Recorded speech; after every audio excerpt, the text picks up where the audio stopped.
It is 6:42 inches the evening, and Sophie is standing at the kitchen counter, both hands gripping the edge, her knuckles white. Her 9-year-old son, Marcus, is on the other side of the kitchen island. He is not shouting. He is not crying. He is not throwing a tantrum. He is doing something that feels, in this moment, far more infuriating. He is negotiating. But you said I could have 30 more minutes if I finished. My homework. I finished my homework. You didn't say it had to be good handwriting. You just said, finished. Those were your exact words. Sophie closes her eyes. She counts to 5. Every instinct she has inherited from her own childhood tells her to end this conversation immediately, to say the words her mother would have said without hesitation. Because I said so. To shut it down. To teach respect. To remind this child who is in charge. But something stops her. And that hesitation, that conscious decision not to shut down the argument, may be the single most consequential parenting choice Sophie makes this entire week. Not because it feels good, not because it is easy, but because researchers at one of the most prestigious universities in the world have spent 8 decades tracking children from childhood to old age, and what they discovered about children like Marcus flips everything we instinctively believe about arguing, respect, and success completely on its head. Here is what the research says. In 1938, researchers at Harvard University began what would become the longest longitudinal study of development ever conducted. The Harvard study of adult development started with 268 Harvard sophomores, young men from privileged backgrounds. But the researchers quickly realized their sample was too narrow, so they expanded. They added 456 inner-city boys from some of the most disadvantaged neighborhoods in Boston. Boys born into poverty, into instability, into homes where the future was anything but guaranteed.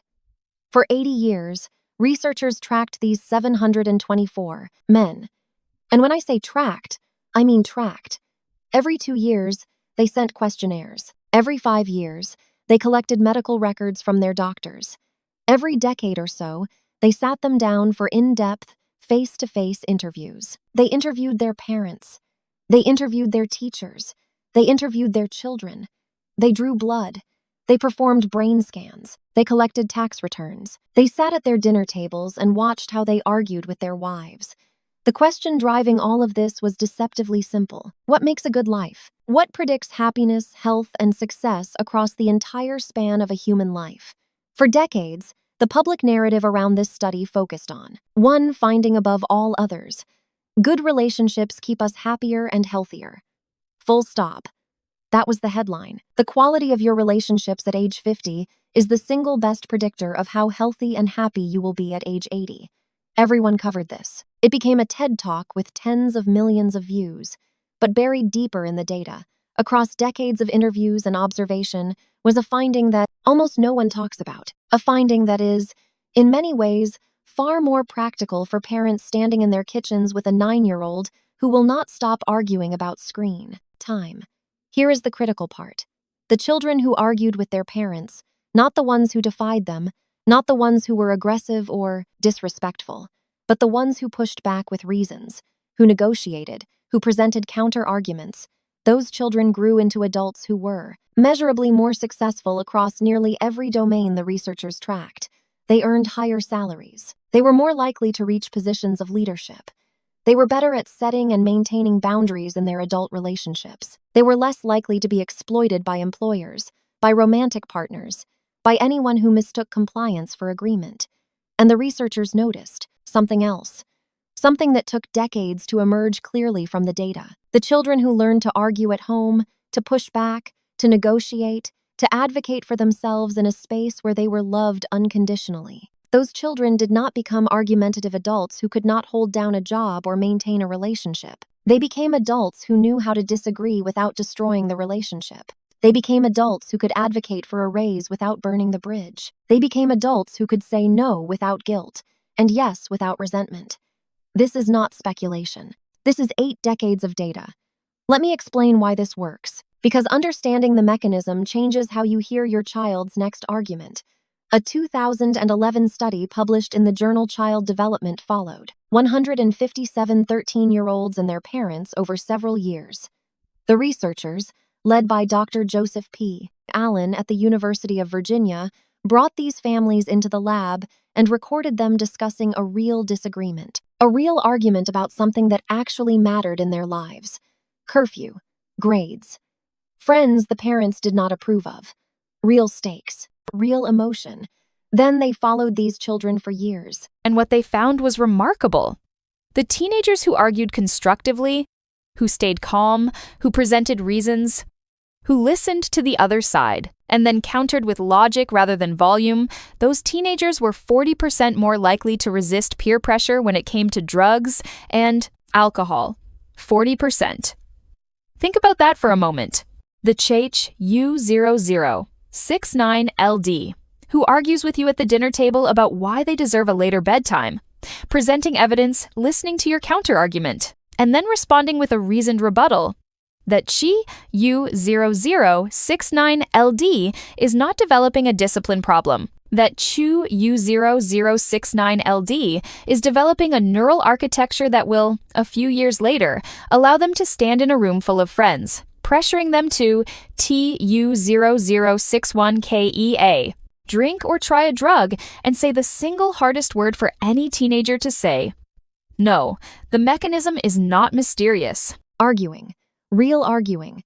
Not shouting. Not defiance. Not disrespect. But the structured exchange of competing positions with reasons, builds, something that neuroscientists call cognitive flexibility. It is the brain's ability to hold two competing ideas in mind at the same time, to see a situation from someone else's perspective while simultaneously maintaining your own, to adjust your thinking when presented with new evidence without abandoning your core position. This is not a personality trait. It is a skill, and like every skill, it is built through practice. Every time your child argues with you, every time they formulate a reason, every time they anticipate your counter-argument and address it preemptively, every time they adjust their position slightly to find common ground while still holding their boundary, they are doing something neurologically profound. They are strengthening the neural pathways that connect the prefrontal cortex, the brain's center for reasoning and impulse control, to the limbic system, the brain's center for emotion and reactivity. Think of it like a muscle. Every argument is a repetition. Every negotiation is a set. And over years of this practice, the muscle becomes strong enough to hold firm under pressure. The pressure of a boss who wants you to work through the weekend, the pressure of a partner who is asking for something you cannot give, the pressure of a social situation that your gut tells you is wrong, but your friends are telling you is fine. The Shay U0069LD who never argues. The Shach U0069LD who has learned through years of because I said so that their voice does not matter, that their reasons will not be heard, that the safest strategy is to comply and stay silent, that Shay U0069LD enters adulthood with an underdeveloped prefrontal limbic connection. They have never practiced holding their ground while staying calm. They have never practiced advocating for themselves in a high-stakes emotional conversation. And so, when they need this skill most urgently, it is not there. This is neuroscience. This is 8 decades of longitudinal data converging on a single counterintuitive truth. The arguing is not the problem. The arguing is the training ground. Now, let me be very clear about what this does not mean. This does not mean you let your child run the household. This does not mean every decision is a negotiation. This does not mean you abandon your authority as a parent. This is not permissive parenting. Marcus still does not get the extra 30 minutes if the homework is not actually done. This is not about letting your child win every argument. This is about something far more nuanced and far more powerful. The goal is not to raise a child who never argues. The goal is to raise a child who knows how to argue well, who can present their case without raising their voice, who can listen to a counter-argument without collapsing, who can lose an argument gracefully and live with the outcome without resentment because they know they were genuinely heard. Here is the practical framework. 3 shifts that transform arguing from a power struggle into a developmental opportunity. The first shift is the hardest one. It has to happen inside your own mind before it can show up in your voice or your behavior. You have to stop hearing your child's argument as defiance and start hearing it as a request for you to see something you are currently missing. A. 2018 study from the University of Michigan found that parents who interpreted their child's argumentative behavior as deliberate disrespect experienced significantly higher levels of anger and stress during conflicts. Those same parents were far more likely to escalate the argument, to raise their voice, to impose harsher consequences, and their children, in turn, became more aggressive and more oppositional over time.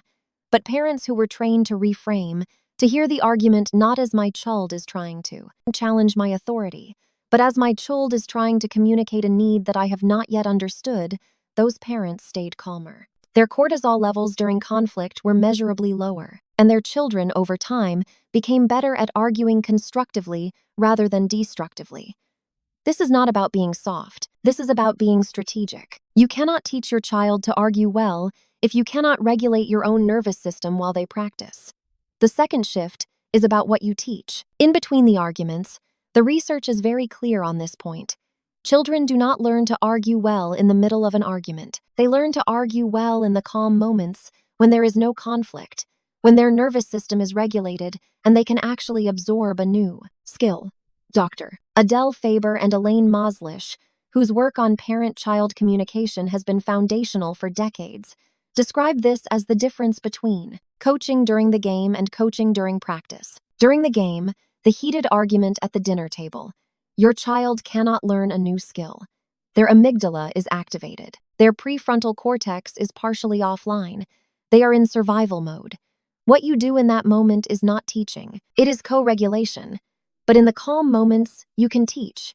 You can model what a good argument sounds like. You can point it out when you see it in the world. You can even practice with low-stakes disagreements. Let's argue about which pizza topping is better. You go first. Give me 3 reasons.